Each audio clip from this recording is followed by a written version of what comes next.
remember the moment it hit me. My father was standing in the middle of the living room, smiling, handing out beautifully wrapped gifts, one by one. My brother got a brand new phone. My sister got a gold necklace. Even my stepmother's cousin, who barely visited, got something expensive. And me? He looked right past me, like I wasn't even there. I sat on the edge of the couch, holding a paper cup of cold tea, waiting for him to turn, to remember, to say my name. But he never did. That was the Christmas I realized. I didn't exist in my own father's life. And that night changed everything. I'm the middle child. Not the oldest, not the youngest. Just there. Growing up, I always felt like I had to earn my place in the family. My brother Adam was the golden child. Everything he did was right. Even when he failed, my father would say he tried his best. My younger sister Lily was the princess. She was soft-spoken, pretty, and always got what she wanted without asking twice. And me? I was the quiet one, the one who didn't complain. The one who stayed in her room, did her work, and tried not to cause trouble. I told myself that being easy would make them love me more. But it didn't. It just made me invisible. My mother passed away when I was 10. After that, everything changed. My father remarried within a year. Her name was Sandra. She came into our lives with her own rules, her own expectations, and her own way of deciding who mattered. At first, she pretended to be kind. She would smile at me and say things like, "You're such a quiet girl." But there was always something behind her eyes. Something cold. Something distant. Over time, that fake kindness disappeared. She stopped talking to me unless she needed something. She would cook dinner for everyone, but forget to call me to the table. And when I came down on my own, she'd say, "Oh, I thought you already ate." My father never noticed. Or maybe he did, and chose not to care. School became my escape. I worked hard.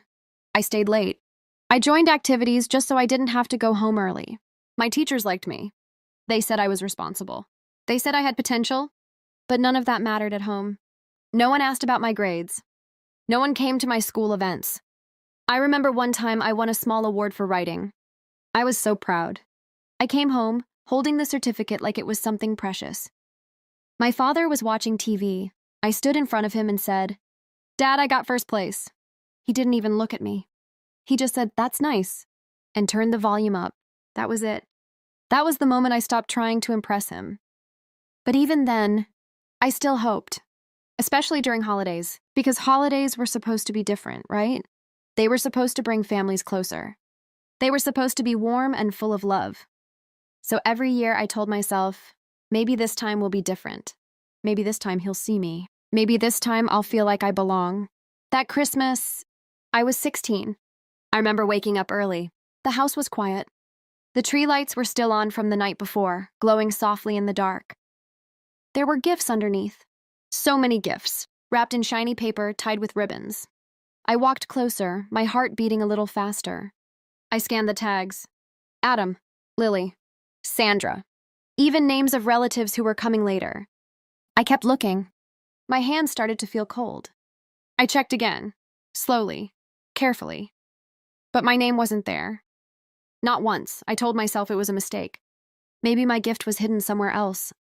Maybe he wanted to surprise me. I didn't want to believe the truth. So I waited.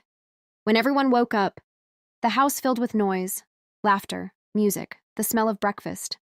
Sandra was busy in the kitchen. My father was in a good mood. Adam was already opening something he found early. Lily was dancing around in her pajamas. And me, I stood near the doorway watching, trying to find my place in a room that didn't have space for me. "Come sit," Sandra said. But it didn't feel like an invitation. It felt like a habit. Like she said it because she had to. I sat down quietly, my hands in my lap, my eyes on the tree, still hoping, still waiting. Then the gift opening started. My father stood up like he was hosting a show. "All right," he said with a smile. "Let's make this special." He picked up the first gift. Adam jumped up, excited. He opened it fast. A brand new phone. The latest model. He shouted, "No way!" "Thank you, Dad!" My father laughed and patted his back. "You deserve it."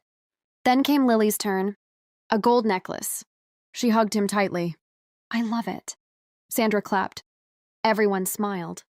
The room felt warm, happy, complete. Then more gifts. Sandra's friends, relatives, even neighbors. Each person got something thoughtful, something chosen, something that said, "You matter." I kept waiting for my name.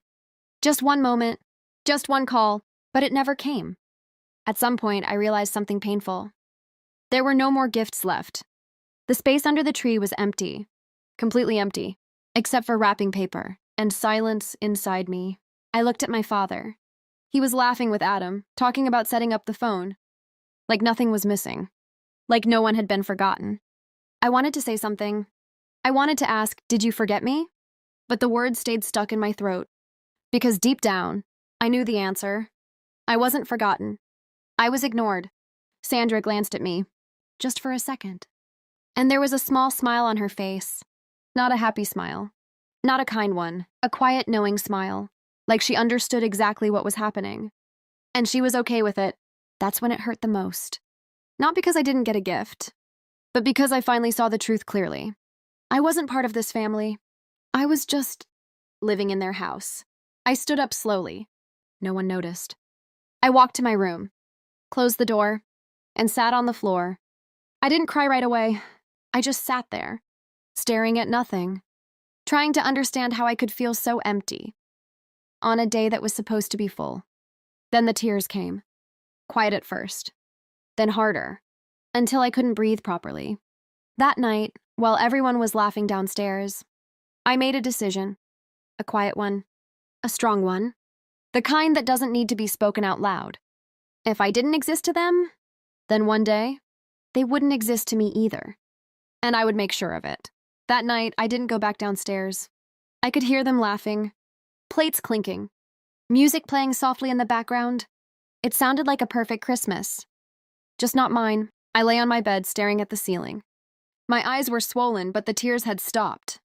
Not because I felt better, but because something inside me had changed. Something quiet, something cold. I stopped expecting anything from them. No love, no attention, no fairness, nothing, and strangely, that made things clearer. The next morning, no one mentioned what happened. Not a single word. No apology, no explanation, nothing. It was like that moment didn't exist. Like I didn't exist. At breakfast, Adam was busy showing off his phone. Lily was wearing her necklace, smiling at her reflection in a spoon.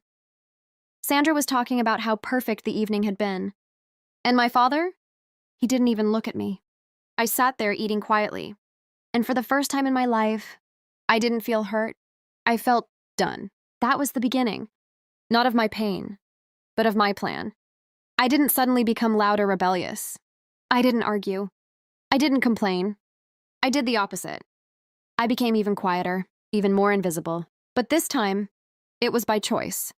I started observing everything. Every word, every reaction, every pattern in that house. I learned who my father listened to, who he ignored, what made him proud, what he dismissed.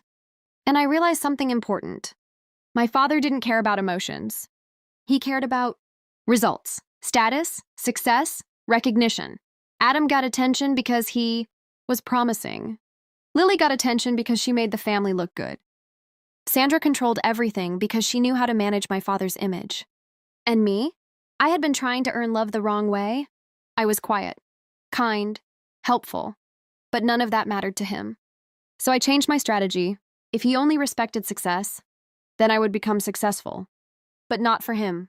Not anymore for me. I focused on school like never before. I studied late into the night. Not because anyone told me to, but because I had a goal now. A clear one. I didn't tell anyone. There was no point. They wouldn't care. Months passed. And slowly, things started changing. My grades improved. Then they became top of the class. Then top of the school. Teachers started noticing me more. They recommended me for competitions, scholarships, programs. I won a regional writing contest. Then another. Then a national one. Each time I brought the certificates home. Not to show them, but to keep them safe, in a folder, hidden under my bed, because I didn't need their approval anymore. I just needed results. At home, nothing changed. And that was okay. Sandra still ignored me unless she needed help. Adam still got praise for doing the bare minimum. Lily still got attention for simply existing. And my father? He still didn't see me. But this time, I didn't mind, because I knew something he didn't. I was building a life that didn't include them. By the time I turned 17, I had a plan. A real one. I applied for a scholarship program in another city. A full ride, tuition, housing, everything covered. It was competitive. Very competitive. Thousands of students applied. Only a few were accepted, but I didn't doubt myself. Not anymore. The day the email came, I was alone in my room.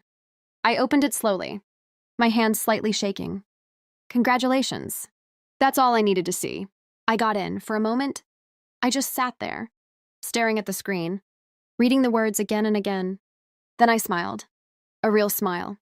The kind I hadn't felt in years. Not because I was proud, but because I was free. I didn't tell anyone right away.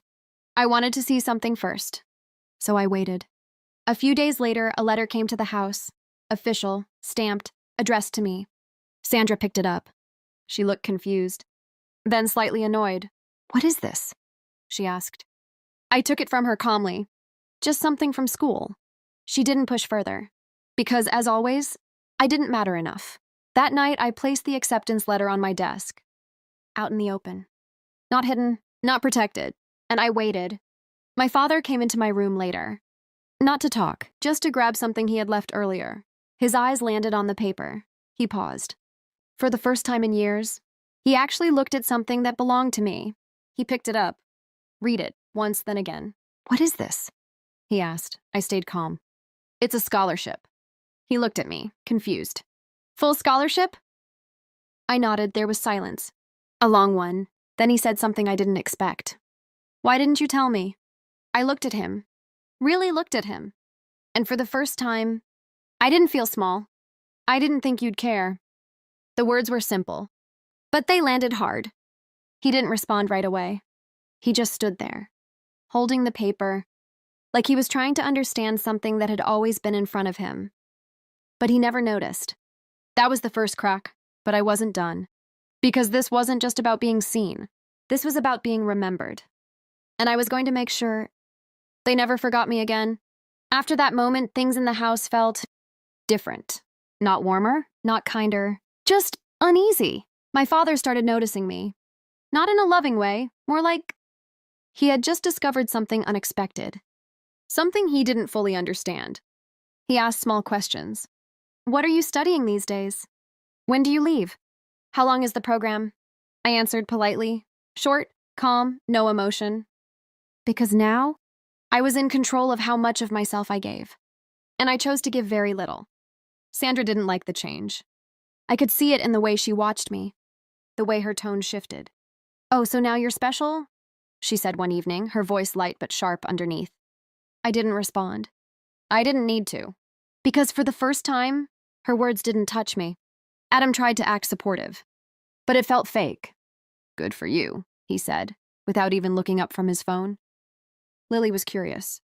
She asked questions, but more out of boredom than care. And my father? He kept reading that letter. Over and over, like he was trying to find something he had missed. But it was too late. Weeks passed. My departure date got closer, and suddenly, I mattered. Not because of who I was, but because of what I had achieved. Relatives started calling, congratulating him. "Not me, him. You must be so proud," they said. "You raised her well." I watched as he smiled, accepted their praise, like my success belonged to him. That's when I knew. My plan wasn't complete yet, because he still didn't understand the truth. So I waited. The night before I left, my father decided to host a small dinner, family only. Sandra decorated the table. Adam showed up late. Lily dressed nicely. And me?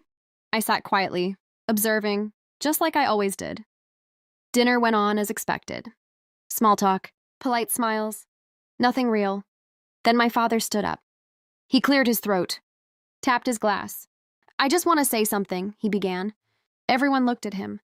"I'm proud of my daughter," he said. "She worked hard. She earned this opportunity." There were nods, smiles, agreement. And for a second, I almost believed it. But then he continued. "This shows the kind of values we have in this family." And that's when something inside me snapped, not loudly. Not dramatically, just quietly broke. Because I knew the truth. This family didn't build me. They ignored me. They overlooked me. They erased me, and now they wanted credit. I looked around the table. At each of them. Sandra sitting straight, satisfied. Adam barely paying attention. Lily smiling without understanding.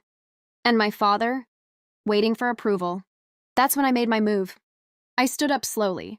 All eyes turned to me. I want to say something too, I said. My voice was calm, steady, clear. They weren't expecting that. My father looked surprised, but he nodded. Go ahead. I took a breath. Not because I was nervous, but because I wanted to say this right. I'm glad you're proud, I started. A small smile appeared on his face. But I need to correct something. The smile faded. This didn't come from this family. Silence. I worked for this. Alone. Sandra shifted in her seat. Adam finally looked up. There were nights I stayed up studying, and no one noticed. My voice didn't shake. Not even once.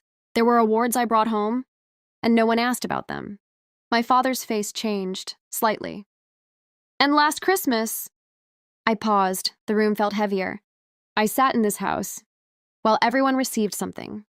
Sandra's eyes narrowed. And I got nothing. No one spoke. I didn't say anything then, I continued, because I thought maybe I didn't matter. My father opened his mouth, but no words came out. But that night, I realized something important. I looked directly at him. I don't need to matter to you. The words landed harder than I expected. I built this life without you. A deep silence filled the room, and I'm leaving tomorrow, without needing anything from this family. No anger, no yelling, just truth, raw, simple, clear. I sat back down. No one clapped. No one spoke, because there was nothing to say. For the first time, they were the ones who felt small, and I finally felt seen. No one finished their dinner that night. The food stayed on the plates, cold, untouched.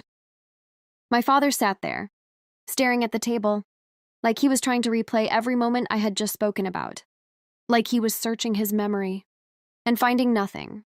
Sandra was the first to move. She stood up quickly, collecting dishes. Her movements were sharp, annoyed. This is unnecessary drama, she muttered under her breath. I didn't respond, because for once, her words didn't control the room. Adam stood up next. He looked uncomfortable. Not guilty, just awkward. Well, good luck, I guess, he said before walking away. Lily stayed seated. She looked at me like she was seeing me for the first time. Why didn't you tell me? She asked softly. I looked at her, and for a moment, I almost felt something, but it passed. Would it have changed anything? I asked. She didn't answer, because she knew the truth. That night, I packed my bags, quietly, carefully, not because I had a lot to take, but because everything I owned mattered to me. My clothes, my books, my certificates. That folder from under my bed, each piece was proof that I existed, even when they acted like I didn't. Around midnight, there was a knock on my door. I knew who it was. Come in, I said. My father stepped inside. Slowly, he looked different. Not strong, not confident, just unsure. I didn't know, he said. I closed my suitcase, zipped it, then looked at him. You didn't try to know, I replied. He nodded, like he couldn't argue with that. I thought you were fine, he said. I almost smiled, but not in a happy way. That's the problem, I said. You thought silence. I was a kid, I continued. I needed you to see me, not assume I was okay. His eyes dropped. I made mistakes, he said quietly. I didn't interrupt. I focused on the wrong things. I thought providing was enough. I listened, but I didn't feel anything. Because apologies don't fix years of silence. I'm sorry, he said. The words hung in the air, heavy, late. I took a breath. I believe you, I said. He looked up, hopeful, but then I continued. But it doesn't change anything. That hope disappeared. I'm still leaving, I said. Not because I'm angry, but because I deserve better. He nodded slowly, like he understood, or maybe like he finally had no choice but to. I'm proud of you, he said again. This time, I didn't stop him, but I also didn't respond, because those words didn't belong to him anymore. He stood there for a few seconds, then turned and walked out. And just like that, it was over. Not with a fight. Not with a scream. But with a quiet ending. The next morning, I woke up before everyone. The house was silent, just like it had been that Christmas morning. But this time, I felt different. I wasn't waiting. I wasn't hoping. I was leaving. I carried my bags downstairs, one by one. As I reached the door, I heard footsteps behind me. It was Lily. "You're really going?" she asked. I nodded. She hesitated, then hugged me, quick, awkward. "I'm sorry," she whispered. I didn't hug her back. Not because I was cold, but because I didn't know how. "Take care of yourself," I said. And that was it. I stepped outside. The air was fresh, cool, and for the first time in years, I felt light, no weight on my chest, no silence pressing on me, just space. I didn't look back, because there was nothing behind me that I needed anymore. The ride to my new city was quiet. I watched the road, the buildings, the people. Everything felt new, not just the place, but me. When I arrived, the campus was bigger than I expected. Clean, open, alive. Students were walking around, talking, laughing, and for the first time, I wasn't invisible. No one knew me, but no one ignored me either. I was just another person, and that felt right. I checked into my room, simple, neat, mine. I placed my bag down, sat on the bed, and looked around. No memories here, no pain, just a beginning. That night, I opened my laptop. There was a message from my father. "I hope you arrived safely." I stared at it for a long time. Then I closed the screen, not because I was angry, but because I didn't need to reply. Some distances are necessary, and this one I had earned. The first few weeks felt strange. Not bad, just unfamiliar. No one ignored me here. No one dismissed me. No one made me feel like I didn't belong. At first, I didn't know how to react. When people asked me questions, I kept my answers short. When they smiled, I nodded but looked away. When they invited me to join them, I hesitated. Because I wasn't used to being included. My roommate Sarah noticed it. She was kind. Not fake kind, real. "You don't have to disappear here," she told me one night. I didn't respond right away. "I'm not disappearing," I said quietly. She smiled a little. "You kind of are." I looked at her, confused. "You sit in class, you listen, you leave. You don't talk to anyone unless they talk to you first," she said. I didn't deny it. Because she was right. "That's just how I am," I replied. She shook her head gently. "No, that's how you learn to be." Her words stayed with me. That night, I couldn't sleep. I kept thinking about everything. My past, my family, that Christmas, that empty space under the tree. And then I thought about something else. What if I didn't have to be that person anymore? It wasn't easy. Change never is. But slowly, I started trying. I spoke a little more in class. Not much, just enough. I stayed after lectures sometimes. Talked to professors. Asked questions. I joined a small writing group. At first, I just listened. Then one day, I shared something. A short piece, simple, honest. When I finished reading, there was silence. For a second, my chest tightened. That old feeling, that fear of being ignored. Then someone said, "That was really good." Another person nodded. I felt that. I didn't know how to react. So I just said, "Thank you." But inside, something shifted. For the first time, my voice mattered. Months passed.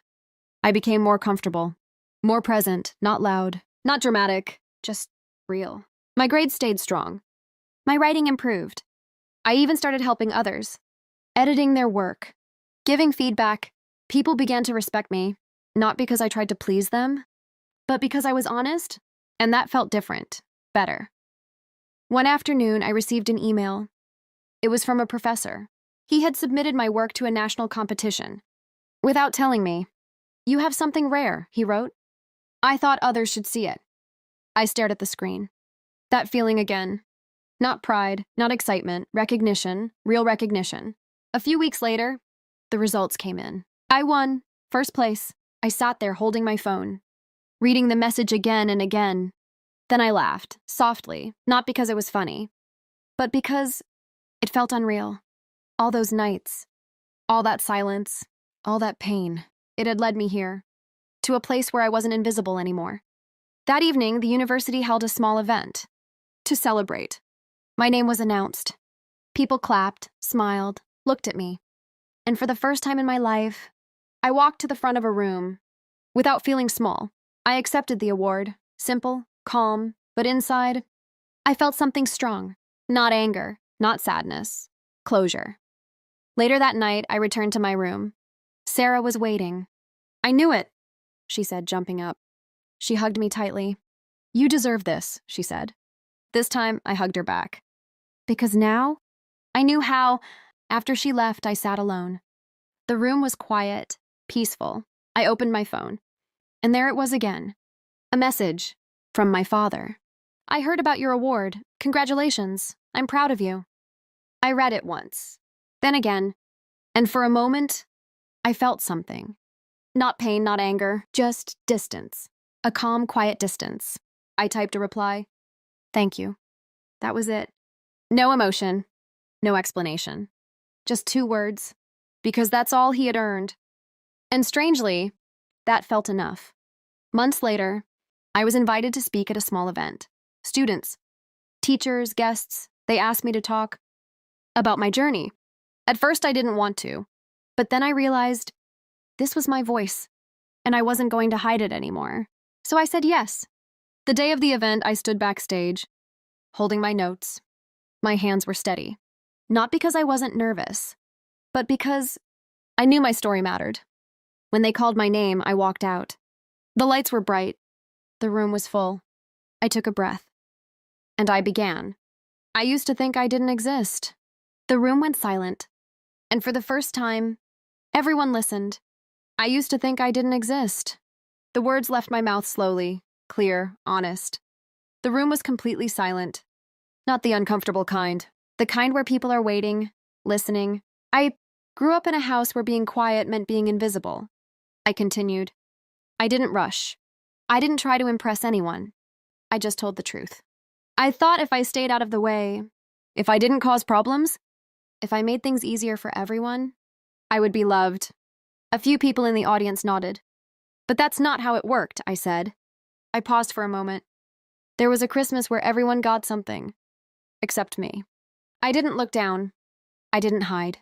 I sat there, waiting for my name, waiting for someone to notice I was still there. The room felt heavier, but no one did. Silence again, deep.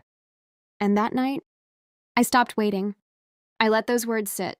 I stopped asking for love from people who had already decided I didn't deserve it. I could feel the shift in the room. People weren't just listening anymore. They were feeling it. So I made a choice, I said. A quiet one. I decided to build a life where I didn't have to beg to be seen. My voice stayed calm, because this wasn't anger anymore. This was clarity. I worked. I stayed focused. I kept going, even when no one was watching. I looked around the room, and one day, everything changed. A small pause. Not because they saw me. Another pause. But because I finally saw myself. The silence broke. Soft clapping at first, then louder. But I didn't stop. Sometimes, the people who ignore you are the ones who teach you the most. I swallowed gently. They teach you how to stand on your own. They teach you what you will never accept again. And they teach you that your worth doesn't come from them.